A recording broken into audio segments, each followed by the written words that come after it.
जगतसिंहपुर जिला रघुनाथपुर ब्लॉक गोठिणा ठारे art of giving कार्यक्रम अनुष्ठित हो जाइछि। अशोक कुमार नायक अध्यक्षतार अनुष्ठित कार्यक्रम में मुख्य अतिथि भाव जिला आर्ट ऑफ गिविंग जिला संयोजक विजय कुमार स्वाई जोगदे डॉक्टर अच्युत सामंत एभली प्रचेष्टा को सारा विश्व आज प्रशंसा करुछि बोली कहिथिले।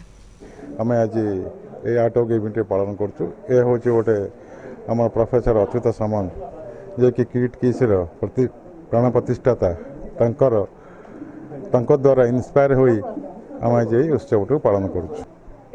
कार्यक्रम एक महान कार्यक्रम ए वर्ष चलित वर्ष रही उत्तम पड़ोसी से ग्रामर मध्य उत्तम पड़ोसी एवं राज्यर उत्तम पड़ोसी एवं सारा विश्व देशर मध्य उत्तम पड़ोसी लक्ष्य रखा जाइए। उत्तम पड़ोसी किभली हेबा उत्तम पड़ोसी रहिले उत्तम जो मानकर उत्तम पड़ोसी रही अत्यंत भाग्यवान से सुखरे शांति आनंद रही पारिबे। यदि गोटे ग्रामर गोटे लोकर चतुर्पार्श्व समस्ते उत्तम पड़ोसी थांती।